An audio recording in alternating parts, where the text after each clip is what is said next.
Hello out there, everybody. Welcome to another devotional on Hump Day. Great to see you guys again out there. And what are we going to talk about today? Well, we're going to talk about prayer. And specifically with prayer, does God answer our prayers? Well, I think the answer to that right out of the chute, I want to make it very clear. In our family, we have seen multitude of evidence where God has answered our prayers. And especially with big items. And so I'm not going to go over all of them. I don't have the time, but we all know in our family he's been answering our prayers. And evidence in the Bible of that he does answer prayers is, I was reading in 1 John chapter 5, verse 14, and it says, "This is the confidence we have in approaching God, that if we ask anything according to his will, he hears us.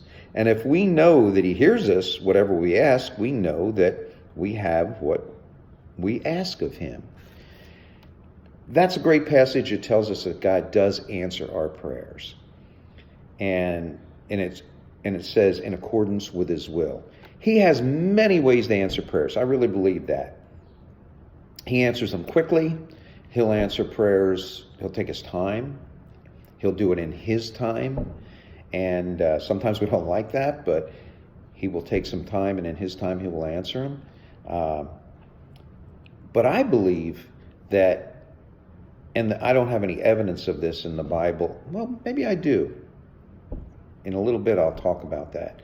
But I believe his plan A is way of answering prayers is he uses you and he uses me. Let me show you. I have a little diagram here, and this says that little show and tell today. Here we're praying. Here's where we pray, and we send our prayer up to God, and God sends a calling down to us,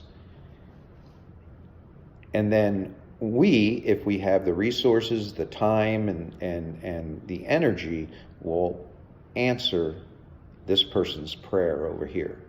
So I believe that God sends down a calling, and that's one of his number one. I believe ways of answering prayers. I believe God is in the business of calling.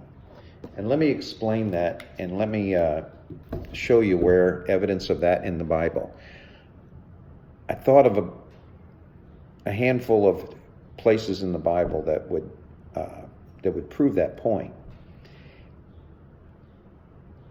Abraham, he called Abraham to have a family. He called Noah to build an ark. He called Jacob to build a well. He called Nehemiah to build a wall. He called Jesus to build the way. He called Moses to be on a mountain. He called Peter to be the rock. He called Solomon to be wise. He called the Israelites into the wilderness. He called Peter to walk on the water. He called the water to turn into wine. God is in the business of calling.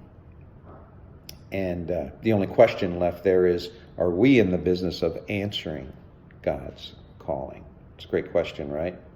Because if we're not responding to that quiver in the liver, I call it all the time, if we're not responding to God's calling, then effectively what we're doing is we are removing two sides of the triangle, and we're left just with our prayer going up to God. So why wouldn't we answer God's calling? You know, if you feel that quiver in the liver, and as I call it, you might just be the light in someone's darkness. You might be the hope in someone's despair. You might be the joy in someone's sadness, or you might be the comfort when someone needs comforting. So why not respond to that calling? You know, I guess too what I'm trying to say is the question is not who's going to answer my prayer, but the question is whose prayer is God going to use me to answer? I really like that one. Let's say that one more time. The question is not who's going to answer my prayer, but the question is whose prayer is God going to use me to answer? Like I said, I really like that one. So if you get the calling and it's given to you, then let's respond to that calling. Let's help someone when we can, because I think we are a family that helps and a family that serves.